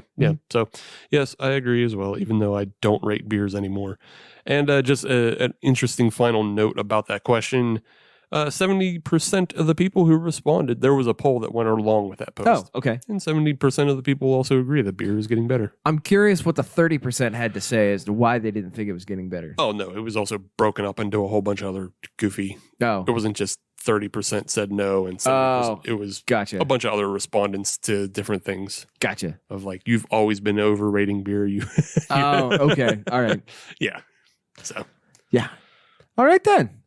So, yeah, that's how you play Nobody Asked You, and that's how you answer the internet's questions. Mm-hmm. If you have any questions you would like us to answer, Yeah, we'll actually answer your questions if you send them to us. at hopnationusa@gmail.com. Or just get on, any of the social medias. Yeah. It's all Hop Nation USA. Yeah, fine. But, Fine. yeah. But before we get into all of that, let's get back to this beer. Yeah. The Forged in Hell. By Helltown. Yes. And Black Forge coffee. Oh, I just got it. It took me half an hour, but we got here. It blew my mind. These guys are so smart. Yep. Yeah. Pretty enjoyable. Mm-hmm. The flavor evolved a little bit as it warmed up. Got a little bit more spice, a little bit more just kind of warmth in general, but still enjoyable. I wish there was just a little bit more coffee to it. I tend to agree. Yeah. It has a nice coffee nose. But all in all, I enjoyed the beer. I thought it was good.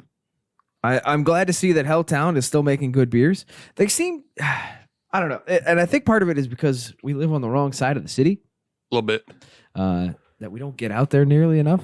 Yeah. And we don't see them nearly as much as we should. Yeah, a little bit. But they make good beer. Yeah. They make good beer. They're always around. You can find them at most places. Yes. But I don't think we get their full portfolio as we would. Right. If we were closer. So Helltown, open something up out this way. Please and thank you. Yeah.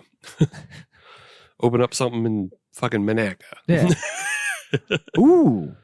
Nah. Well, my thought was right next to Bowser's. Oh. Bowser's is Bowser's. Yeah, but I like their sandwiches. Right. Yeah, no, they can just open something in the mall. Just take over the mall. Nobody else is there. Yeah. Just it's fucking Helltown has a mall now. Yeah, it's you, Royal King, and fucking subs. Yeah. Yeah. Come on in. You don't even have to pay rent. Just show up with tanks. Yeah. Show up with tanks. Hang out. Have a time. The old Bachtown's available.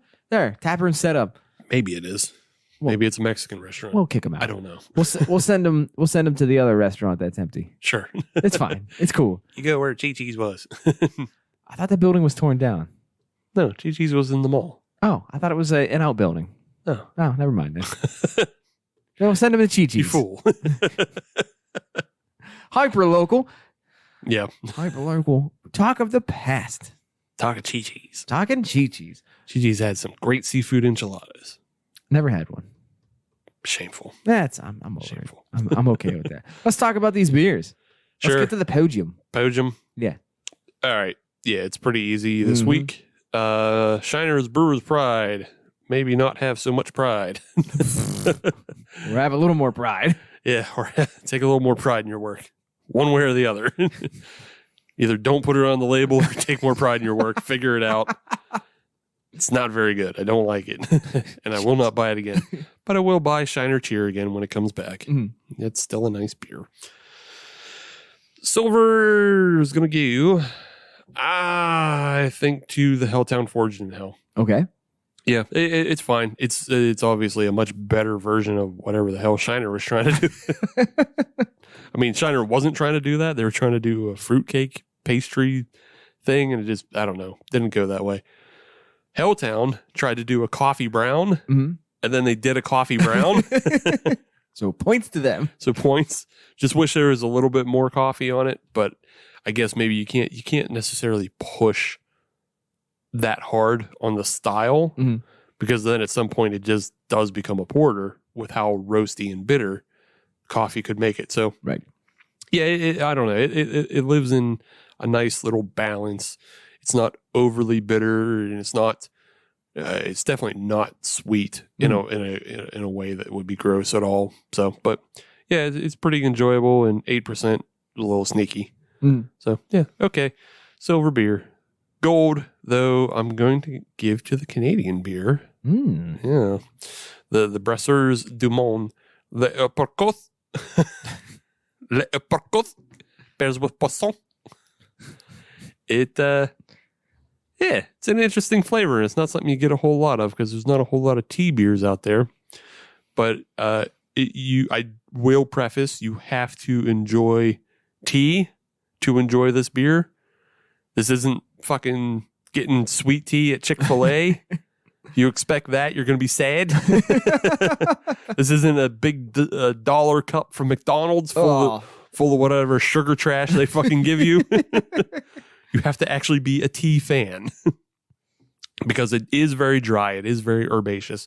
It has a dry herbaceous aftertaste that lingers. It is very refreshing, and it has a fresh fruit apricot flavor to it. But yeah, if tea's not your thing, then go somewhere else. Fair enough. Yeah. For me, bronze once again. Spitzel, the Shiner. Yeah, standard def in a 4K world. I mean, if somebody handed it to me, yeah, I'll drink it again, but I'm not going to seek it out. Silver medal, I am actually going to go with the Canadian beer. Okay. Yeah, the tea beer. I don't even want to pronounce it. Le Apricot. Thank you. I appreciate that. Le Apricot. But and part of the reason is because I am not a tea drinker. Now, that being said, for it being a tea beer, yes, it is very good. But you, as Steve just said, you have to like tea to get the full appreciation of this beer. And I'm not a tea drinker. So I like what they did. If you are a tea drinker, go get it. But I think I got to go Helltown for the gold medal position. Sure. If I had a choice between coffee or tea, I'm going coffee every time. Sure. And so that's going to apply to the beer here as well. Good beer. I like the fact that it wasn't overly roasty. You could very easily lean into that. But I kind of appreciate that they didn't. They kind of held back a little bit, especially because they kept it as a brown ale rather than, as you just said, full roasty porter. Yeah, I'm okay with that. And part of that is I like sugar and cream in my coffee. There you go. And I know that Steve is a black coffee drinker. Yeah, I'm a whatever. It depends. Well, because I have the Bones Irish cream flavored coffee, right? Okay. And I've just been putting straight up creamer in it. Oh, all right. Yeah. Fair enough. Like straight up heavy whipping cream. Oh yeah. Yeah. It's a decadent breakfast. I guess your day going. Yeah. I like that. But yeah, I think I got to put Helltown in the gold medal position. Cool. There you go. Yeah, nothing wrong with that. Hell no. So, with that, all you got to do, if you want to, again, follow us on social media. Send us suggestions for TV shows. Send us suggestions for movies. Send us questions. Send us whatever. Send us your feet. No. Don't send us feet pics. Send us feet pics. Don't. But don't. Yeah. Heavy on the don't. Don't do that. But I mean, if they want to. No. But what if they want to, Adam? Well, good for them. You know what? They just have to hold that in. That's their cross to bear. That they can't send us feet pics. Adam's just out here spoiling all Yes, your I am. I don't need to see your dirty feet. Just raining on y'all. Yeah. Yuck and yins guys as yums. Yeah, I am. Well, if you want to send us all the other stuff, then all you have to do is follow us on social media at Hop Nation USA. And if you want to send us an email, you can send it to hopnationusa@gmail.com. And if you want to listen to brand new episodes of the Hop Nation USA podcast every Friday, as you should, then search Hop Nation USA in your favorite podcatcher or on every platform including ones that start with pod or ones that end in cast. And if you're on anything that allows you to leave a 5-star review, please do, because we are 6 Canadians locked on our own show, but they only let us use 5. And that's a bigger crime than me not getting a delicious cheese sandwich. Nice. But yeah, with that, that's kind of the new direction we're going to be heading in. We're still going to be going to breweries and talking to brewers.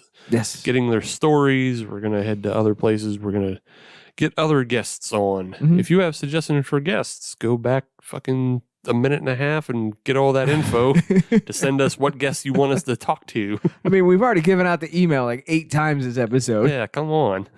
Get on it. This is on you at this point. Yeah, but if you have suggestions for guests, Yes. we'll talk to people. We can talk to people across the world thanks to Zoom. Mm-hmm. Just as long as the times line up. Yeah, I'm not getting up at 3 a.m. Right. Yeah. They got to bend to our schedule. But yeah, we'll be back on the road sometime when we start scheduling shows. We got plenty of places we want to go. Yes. I think we've been talking like we want to go to Old Thunder. We want to go to Arsenal at some point. Do a Sidey episode. We got to get Stick City in there. Stick City. Plenty of places that we still haven't visited yet, despite being 5 years old as a podcast. Yes. Why? Because breweries keep fucking opening. Knock it off, but not really. Quit. No, keep opening good breweries, please and thank you. Yeah. Coven. Yes. Another one is coming. It's all out there. It's gonna be a good day. We still haven't gone to dancing though. I know. And they know what they're doing on a podcast. Yeah. Well, they have their own, so Exactly. I don't need to. We don't need to bother them so much. We'll have a super cast Okay. or a pocket super cast. Whatever. I don't. That was a bad joke. We're done. Okay. All right. Bye. Bye.